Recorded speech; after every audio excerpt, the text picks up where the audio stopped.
New ইয়র্কের জ্যাকসনের থেকে আপনাদের সঙ্গে আছে আমি খালেদ মুহিদ্দিন। থাকে সেসব নিয়ে কথা বলার জন্য আজ আমাদের সঙ্গে রয়েছেন বাংলাদেশে আন্তর্জাতিক অপরাধ ট্রাইব্যুনালে শেখ হাসিনার ফাঁসির রায় হওয়ার পরের দিনই বাংলাদেশের জাতীয় নিরাপত্তা উপদেষ্টা খলিলুর রহমান ভারত ছুটে গেছেন। খলিলুর রহমানের অজিত দোভালের আমন্ত্রণে, ভারতের জাতীয় নিরাপত্তা উপদেষ্টা অজিত দোভালের আমন্ত্রণে বৃহস্পতিবার মানে 20 তারিখ নভেম্বরের একটা সিকিউরিটি কনক্লেভ বা আঞ্চলিক নিরাপত্তা কনক্লেভে বা বৈঠকে যোগ দেওয়ার কথা ছিল এবং সেই জন্য তার ভারতের রাজধানী দিল্লিতে গিয়ে পৌঁছানোর কথা বা দিল্লি রওনা হওয়ার কথা ছিল বুধবার। অথচ তিনি মঙ্গলবারই সাত তাড়াতাড়ি একদিন এগিয়ে নিয়ে সফরটিকে গিয়ে উপস্থিত হয়েছেন দিল্লিতে। প্রথম আলো এই খবর জানিয়েছে। এখন কি কারণে দিল্লিতে এতটা তাড়াহুড়ো করে খলিলুর রহমানের গিয়ে উপস্থিত হওয়া, সেই প্রশ্ন করতেই হয়, কারণ ভারত এবং বাংলাদেশের সংবাদ মাধ্যমগুলো গত প্রায় এক সপ্তাহের বেশি সময় ধরে এই খবরটি করে আসছে অত্যন্ত গুরুত্বের সঙ্গে যে অজিত দোভালের আমন্ত্রণে কিনা বাংলাদেশের জাতীয় নিরাপত্তা উপদেষ্টা খলিলুর রহমান দিল্লি যাচ্ছেন। অজিত দোভালই বা কেন তাকে এমন একটা সময়ে, যখন ভারত আর বাংলাদেশের সম্পর্ক তলানিতে গিয়ে ঠেকেছে, ভারতের প্রতিরক্ষা মন্ত্রী এই সপ্তাহখানেক আগে বাংলাদেশের প্রধান উপদেষ্টা ইউনূসকে সরাসরি বলেছেন যে তিনি যাতে মুখ সামলে কথা বলেন, না হলে দুদেশের সম্পর্কটা কিছুতেই ভালো রাখা যাচ্ছে না। এহেন পরিস্থিতিতে জাতীয় নিরাপত্তা উপদেষ্টা খলিলুর রহমানকে অজিত দোভাল কেন আমন্ত্রণ জানালেন, সেটা নিয়ে নানা রকম বিশ্লেষণ এবং বিস্ময় এমনকি ভারতীয় সংবাদ মাধ্যম প্রকাশ করছে। কারণ ভারতীয় সংবাদ মাধ্যমগুলো এটাও লিখছে যে ভারত সরকারের তরফে যেমন অজিত দোভাল আমন্ত্রণ জানিয়েছেন খলিলুর রহমানকে, এমন কোনো কথা আনুষ্ঠানিকভাবে জানানো হয়নি।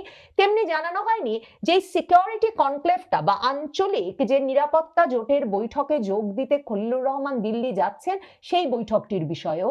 কিন্তু ভারতীয় সংবাদ মাধ্যমের বিস্ময় হচ্ছে যে কিভাবে এবং কেন খলিলুর রহমান এই সময়ে দিল্লি যাচ্ছেন।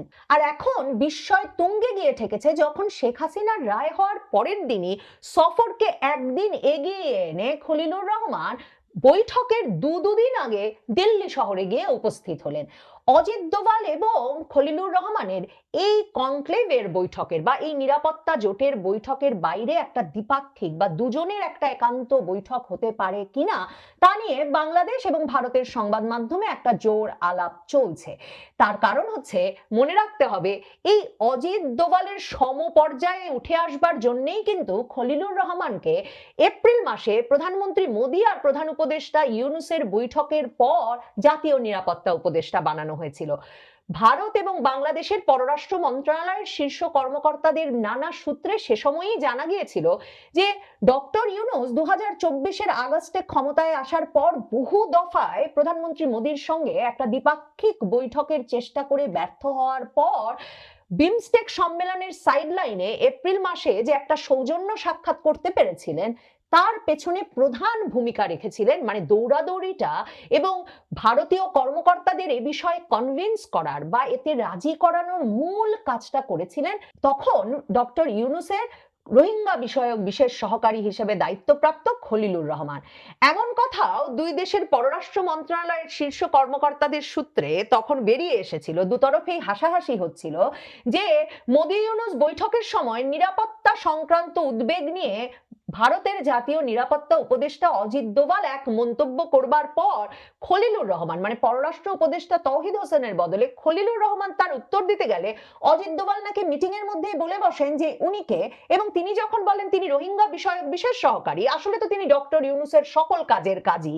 মানে তাকে ডক্টর ইউনূস যখন যেই অ্যাসাইনমেন্টে যেই মানে যে কোনো রকম সমস্যা মেটাতে তাকে দায়িত্ব দিয়ে দেন, কখনো সেনাবাহিনী সামলানোর দায়িত্ব দেন, কখনো তাকে আমেরিকায় ট্যারিফ কমানোর দায়িত্ব দিয়ে পাঠান, যে আমেরিকা থেকে কি কিনলে, কি ধরনের নন ডিসক্লোজার এগ্রিমেন্ট করলে, গোপন চুক্তি করলে আমেরিকা ট্যারিফ কিছুটা কমিয়ে আনবে।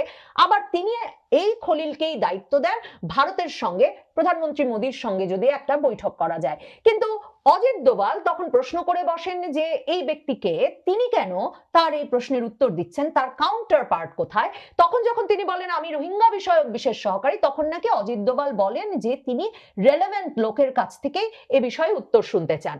এইরকম একটা অপমানকর পরিস্থিতিতে পড়বার পর খলিলুর রহমানকে মোদী ইউনূস বৈঠক থেকে ফিরেই, মানে ব্যাংকক থেকে ফিরেই ডক্টর মোহাম্মদ ইউনূস জাতীয় নিরাপত্তা উপদেষ্টা হিসেবে ঘোষণা করেন। এরপর থেকে খলিলুর রহমানের একমাত্র স্বপ্ন এবং স্বাদ ছিল অজিত দোভালের সঙ্গে তার একটা বৈঠক অনুষ্ঠান।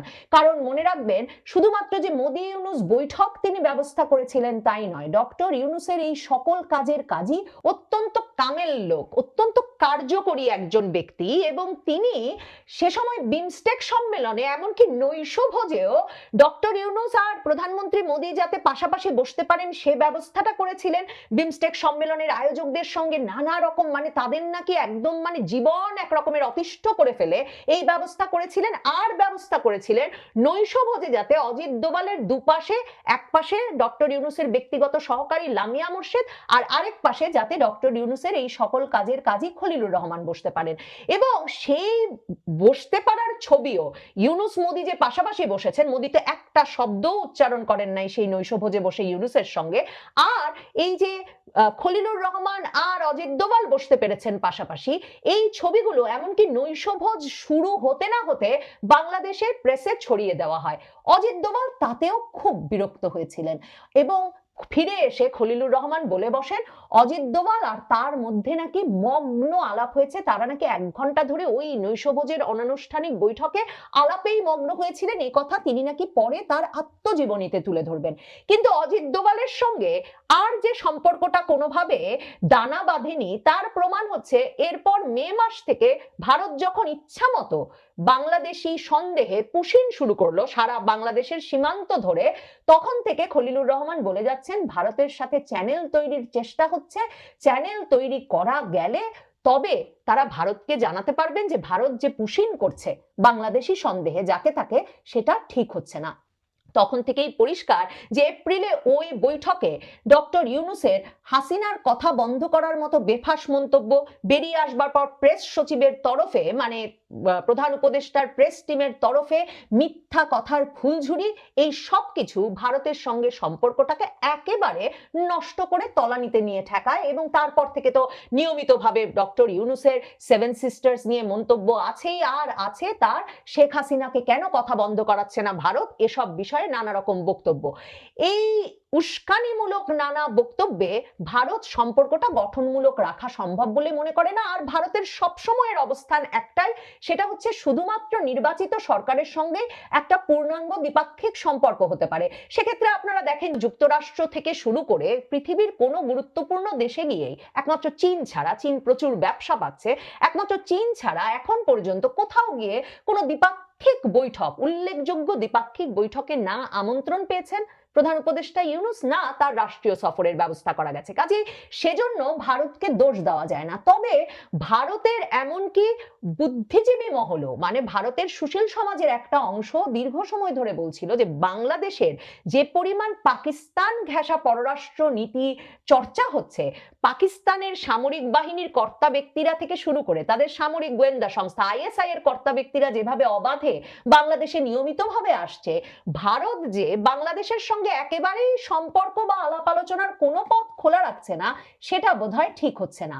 এবং ভারতের সংবাদ মাধ্যমগুলো লিখছে ভারত সম্ভবত খলিলুর রহমানকে ডেকে পাঠিয়েছে, অজিত দোভাল এক রকমের তলব করেছেন খলিলুর রহমানকে আসলে এই বিষয়গুলো নিয়ে আলাপ করতেই, কারণ ভারতও সুস্পষ্ট ভাষায় বাংলাদেশকে তাদের নিরাপত্তা নিয়ে শঙ্কাগুলো জানিয়ে দিতে চায়।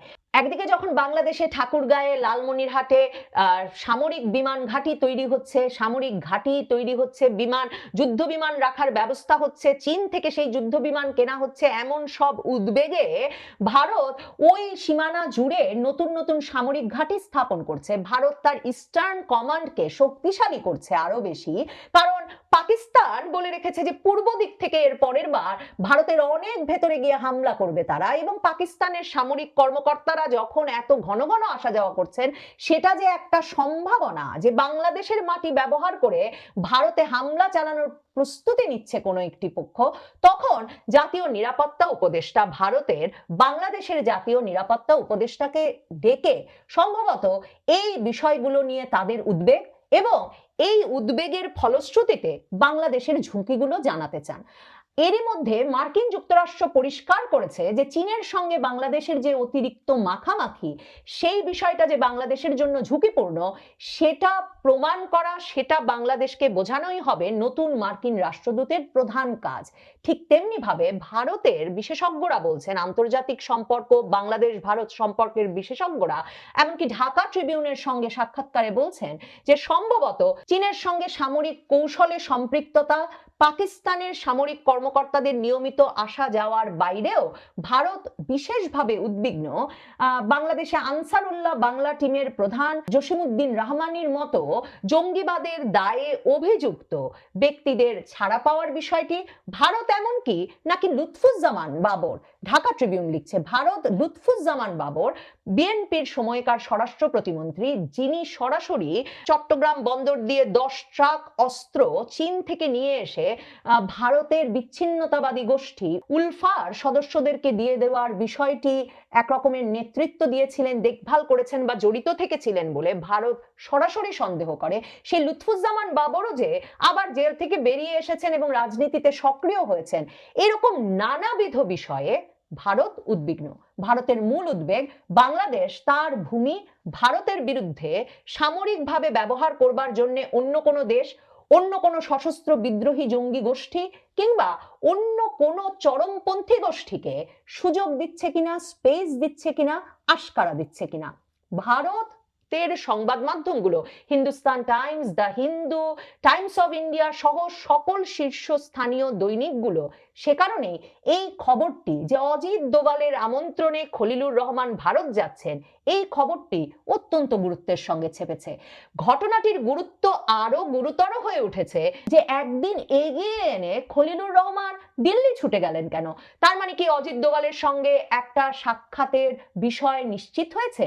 খলিলুর রহমান যে ধরনের ব্যক্তি, মানে তিনি যেভাবে আসলে সকল দেশে দেশে গিয়ে ডক্টর ইউনূসের পক্ষে মধ্যস্থতা, সমঝোতা এসব কাজগুলো একরকম একক উদ্যোগে করছেন, পররাষ্ট্র মন্ত্রণালয়কে জানাচ্ছেনও না, পররাষ্ট্র মন্ত্রণালয়ের কর্মকর্তাদের যুক্তও করছেন না, তিনি একাই যেভাবে সরকারের বিভিন্ন অবস্থান বিভিন্ন তরফে গিয়ে ব্যাখ্যা করছেন, তুলে ধরছেন, সেখানে খলিলুর রহমানের এই উপস্থিতিটা যে খুব গুরুত্বপূর্ণ সেটা কিন্তু ভারতের সংবাদ মাধ্যমও লিখেছে এবং লিখে বলেছে বাংলাদেশের অন্তর্বর্তীকালীন সরকারের সবচেয়ে গুরুত্বপূর্ণ ব্যক্তিদের একজন বলে এই খলিলুর রহমানকে মনে করা হয়।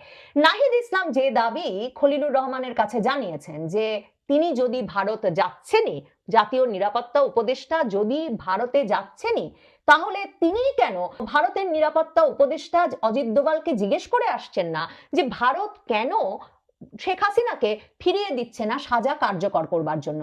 এখন অজিত দোভালকে সে প্রশ্ন খলিলুর রহমান করবেন কিনা, পররাষ্ট্র উপদেষ্টা তৌহিদ হোসেনকে সাংবাদিকরা যখন এ প্রশ্ন করেছিলেন তখন পররাষ্ট্র উপদেষ্টা বলেছেন খলিলুর রহমানের এজেন্ডায় কি আছে সে বিষয়ে তিনি জানেন না।